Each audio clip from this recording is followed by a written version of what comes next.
8.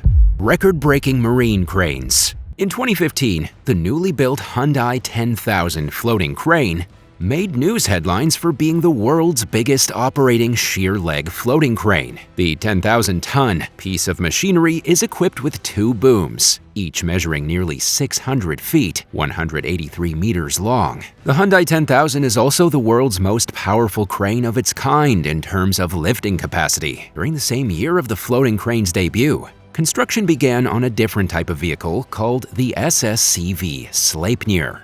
Known as a semi-submersible crane vessel and named for the 8-legged horse ridden by Odin in Norse mythology, the Sleipnir is supported by 8 columns and 2 pontoons, at 720 feet long, with a beam of 335 feet, 102 meters, and a boom length of 472 feet, 144 meters.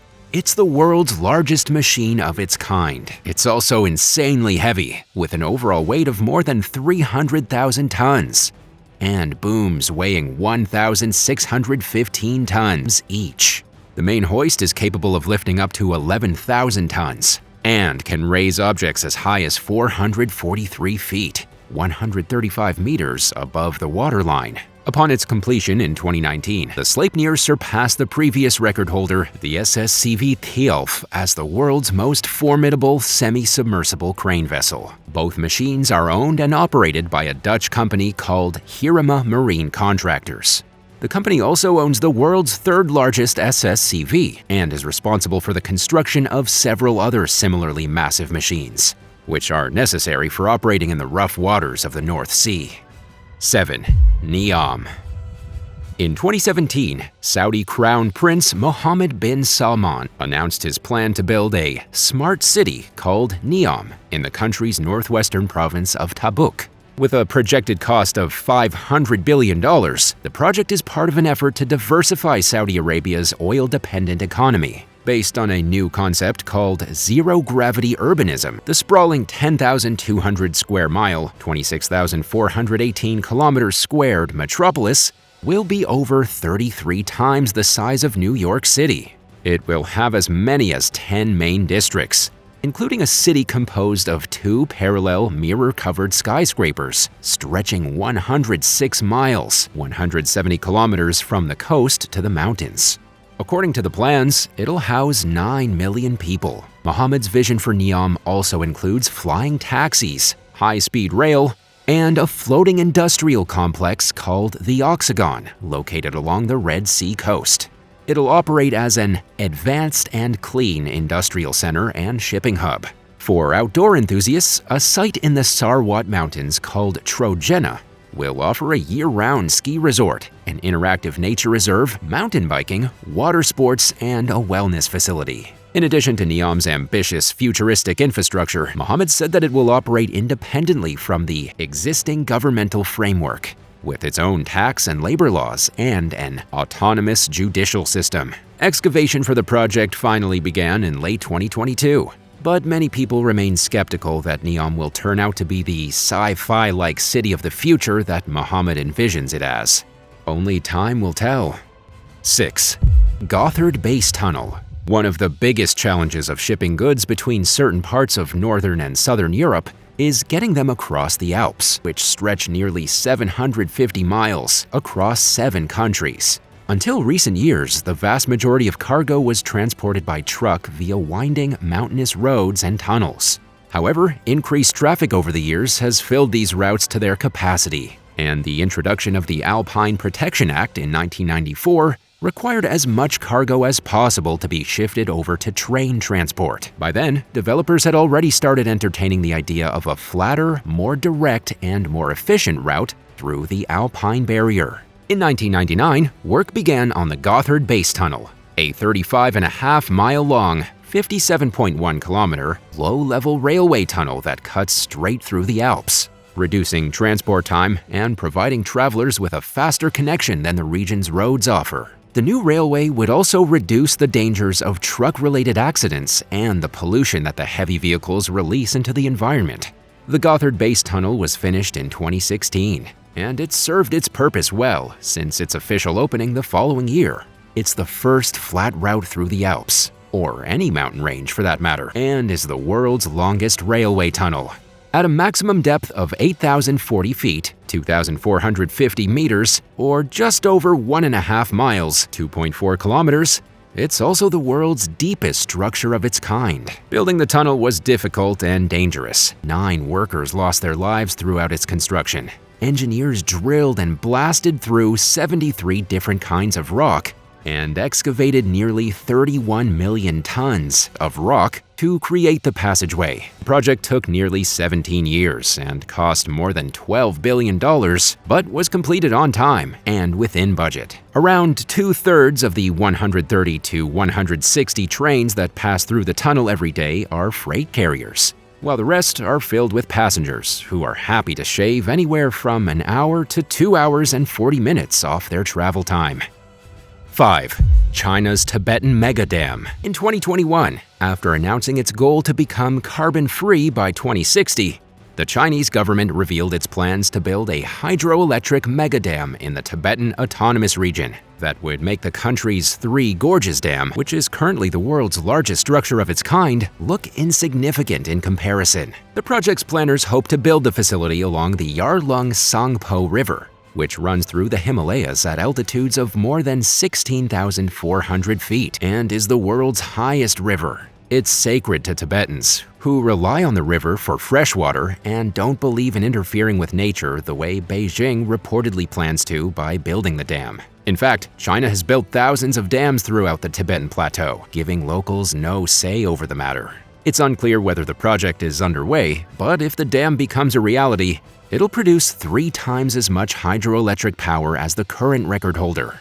Hydroelectric power is China's main source of energy. Since the 1950s, more than 20,000 dams measuring at least 49 feet, 15 meters high, have been built throughout the country.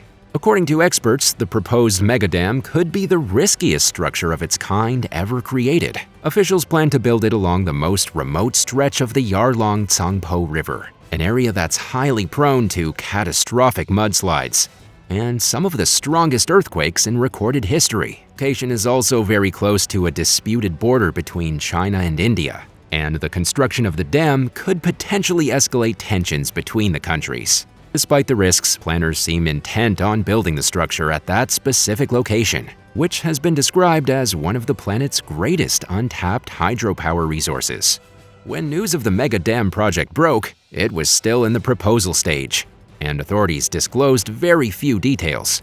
So, unfortunately, it's unclear where the plans currently stand. Do you truly believe the city of Neom will be as futuristic and environmentally conscious as its planners claim it will be? Let us know down below. And while you're at it, hit that subscribe button. 4.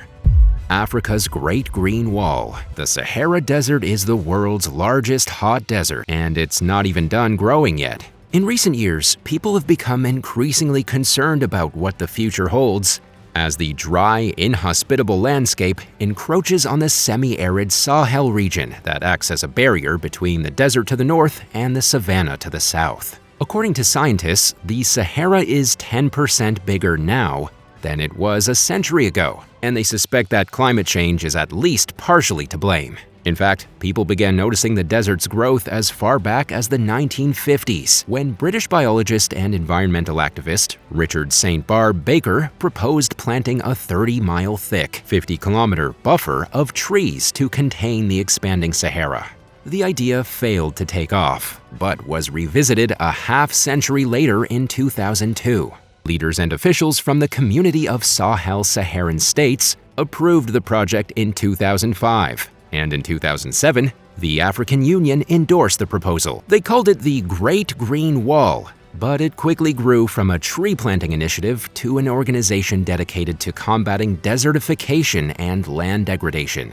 In 2014, the eco-friendly search engine Ecosia began working with communities in Burkina Faso, where the organization and its volunteers have planted over 15 million trees and restored nearly 35,000 acres, 14,164 hectares of land.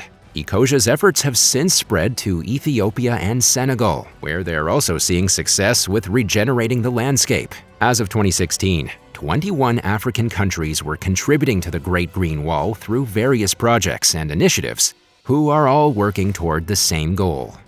3. Wassel Tower. In recent years, leaders and developers in the United Arab Emirates have gone out of their way to give Dubai the world's most impressive skyline. The city is home to the world's tallest skyscraper, the Burj Khalifa, which opened in 2009 and stands at a jaw-dropping height of 2,717 feet, 828 meters. It's more than twice the height of New York City's iconic Empire State Building, and is more than 900 feet, 274.3 meters, taller than the Freedom Tower in Manhattan. Since then, Dubai's quest to establish the world's most awe-inspiring skyline has continued. And as designers aren't just focusing on size, but on giving buildings unique styles that make it impossible to mistake the view for any other city. Construction on one of the city's latest additions, a 991-foot-tall, 302 meters high-rise, called the Wassel Tower, began in 2015 and is ongoing. The Burj Khalifa will make it look small, but the tower will stand out for its distinctive twisting, asymmetrical design. It will also boast one of the world's tallest ceramic facades. The 64-story skyscraper will consist of luxury homes, a hotel, office space, and an 11-floor parking garage. It'll also have a helipad for important and wealthy guests. After numerous delays on the $400 million project, its completion date has been pushed back several times. Officials are now saying that it will definitely be finished by 2024. 2. Evergreen Point Floating Bridge. The city of Seattle is separated from its eastern suburbs by Lake Washington. To get back and forth, drivers have long relied on floating bridges. The first bridge was built in 1963 and carried 4 lanes of traffic, 2 in each direction. Within a handful of years, traffic had become chronically congested. Because the bridge had no shoulder, there was nowhere to pull over when accidents happened, often making the scenes inaccessible to emergency responders. In the late 1960s, local officials began to explore the idea of replacing the structure with an even bigger bridge. They considered building an adjacent roadway, but the idea was ultimately rejected. Finally, in 1997, authorities moved forward with plans for a replacement bridge. Construction on the Evergreen Point Floating Bridge, also known by its official name, the Governor Albert D. Rossellini Bridge, finally began 14 years later in 2011. Engineers designed it to be much sturdier than the first bridge, and they also included shoulders as well as pedestrian and bike paths. And in 2016, the new bridge officially opened, measuring 7,710 feet, 2,350 meters long, and 116 feet, 35.4 meters across at its midpoint. It's the world's longest and widest floating bridge. The roadway sits on 77 concrete pontoons, which float on the lake's surface and are secured in place by anchors. It's built to withstand earthquakes, heavy wind, and other extreme weather, and is equipped with ample safety features to prevent disaster if the bridge does malfunction in some way. The project came at a cost of $1.2 billion, which authorities are hoping to pay off by 2056 with money collected from tolls. 1. 1915 Canakkale Bridge. Western Turkey's Canakkale province is home to a nearly 3-mile-long, 4.82-kilometer suspension bridge that stretches over the Dardanelles Strait. Straddling the continental boundary that runs through the country, it links the European town of Gelibolu, also known as Gallipoli, to the Asian town of Lapseki. It's called the 1915 Canakkale Bridge, but it's actually much newer than its name implies. Discussions about a bridge crossing the Dardanelles Strait began back in the 1990s, but it wasn't until 2016 when the project finally got underway. Construction began the following year with a slated completion date of September 2023, but it was finished a year and a half early. Turkish President Recep Tayyip Erdogan officially opened the bridge on March 18, 2022. It was named in honor of the year when the Ottoman Empire successfully thwarted an attempt by Great Britain and France to seize control of the Dardanelles during World War I. At 15,118 feet, 4,608 meters, it's the longest bridge in Turkey and the world's longest suspension bridge. With a central span of 6,637 feet, 2,023 meters, the Canakkale Bridge surpassed the previous record holder, Japan's Akashi Kaikyo Bridge, by roughly 100 feet, 30 meters. Measuring 1,096 feet, 334 meters high at its tallest point, it's also the country's tallest bridge and the world's second tallest. The gargantuan structure carries 6 lanes of traffic, 3 in each direction, and has 2 walkways on each side for maintenance. Building the colossal roadway came at a hefty price tag of $2.7 billion, but will save the country an estimated $458 million per year in reduced fuel consumption costs. The Canakkale Bridge has also decreased the travel time across the Dardanelles from an hour and a half by ferry to just 6 minutes by car, making the commute between the shorelines more convenient than ever before. Which of these projects did you find the most interesting? Let us know down below. If you enjoyed the video, be sure to give it a thumbs up, and don't forget to subscribe. Thanks so much for watching, and we'll see you next time. Bye for now.